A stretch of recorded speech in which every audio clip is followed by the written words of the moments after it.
नमस्कार, महाशिवरात्रि की आपको महाशुभकामनाएँ। और आज मैं आपको 3 ऐसे रीज़न्स बताऊँगा जिसके कारण ये दिन जो है बहुत ज़्यादा इम्पोर्टेंट हो जाता है और सिंपल चीज़ों से कैसे आप अपनी एनर्जी को चैनलाइज़ कर सकते हैं, हार्मोनाइज़ कर सकते हैं और इस दिन को अपने फ़ेवर में यूज़ कर सकते हैं। तो सबसे पहले बहुत सारी मान्यताएँ हैं जो आपने सुनी होंगी कि इस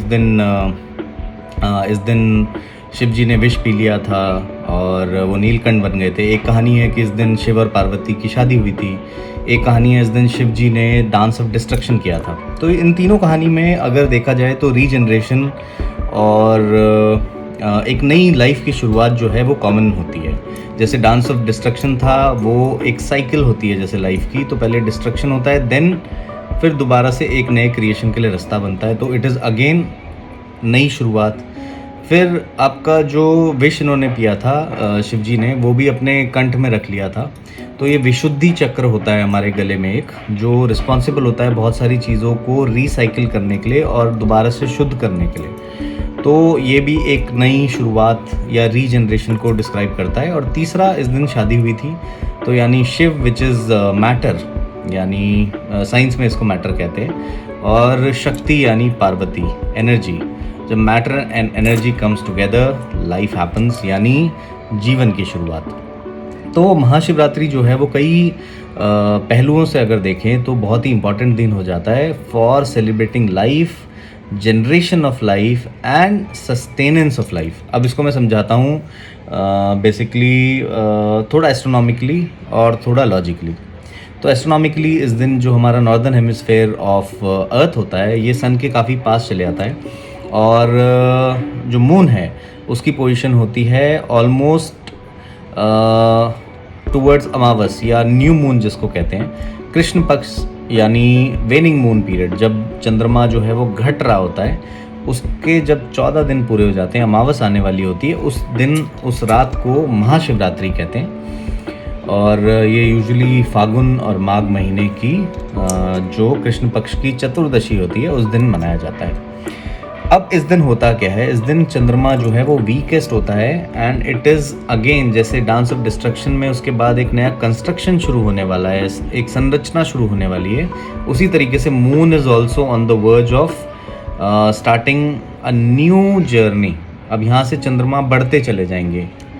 तो बेसिकली जैसे जो चंद्रमा है वो हमारे मन को, हमारे बॉडी के फ्लूइड्स को, जैसे चंद्रमा अगर ग्रेविटेशनल पुल के कारण पूरे समुद्र के अंदर लहरें ला सकते हैं, तो our body is also made up of a considerable amount of water. हमारी बॉडी में भी पानी काफ़ी होता है। तो चंद्रमा के वीक हो जाने के कारण हमारी बॉडी के फ्लूइड्स जो हैं, या जो हमारा मन जिसको कह सकते हैं, बिकॉज जो हमारा माइंड है उसको रूल करते हैं चंद्रमा, वो थोड़ा सा इस टाइम पे वल्नरेबल होता है and it is ready to grasp new energy. इसका भी एक रीजनरेशन का साइकिल जो है यहाँ से शुरू होती है।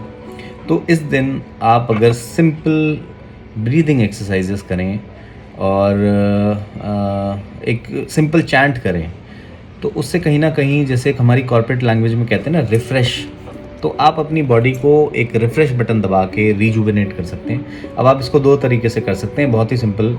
एक है जैसे आप सीधे बैठ जाएं, जैसे शिव जी बैठते हैं उनके पोस्चर में बैठ जाएं और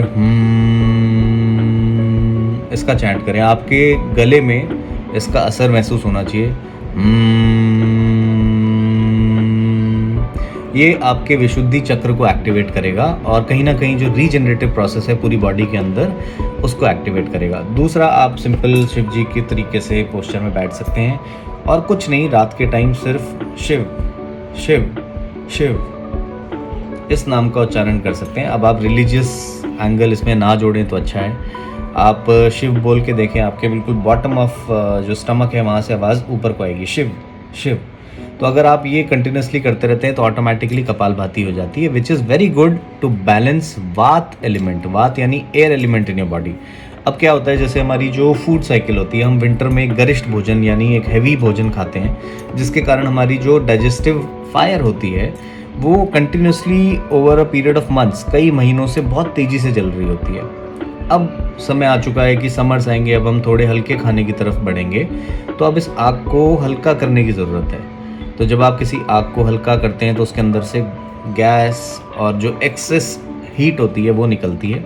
तो ये टाइम आपकी बॉडी से जो हीट निकल रही है आप उसको प्राणायाम या अलग किसी ब्रीदिंग एक्सरसाइजेस के थ्रू बैलेंस कर सकते हैं और अपने आप को तैयार कर सकते हैं अपनी बॉडी को एक नई साइकिल के लिए तैयार कर सकते हैं। सो यही होता है महाशिवरात्रि के का एसेंस, महाशिवरात्रि का महत्व। वहीं इसके साथ साथ लास्ट में जाते जाते एक और चीज़ बता देता हूँ कि महाशिवरात्रि वाले दिन एक मान्यता ये है कि रात को जागते हैं और जागकर सीधा बैठा जाता है। तो उसके पीछे भी रीज़न होता है, जो हमारी 3 नाड़ियाँ होती हैं, इड़ा, पिंगला और Sushumna, which are 3 major nadis in our body.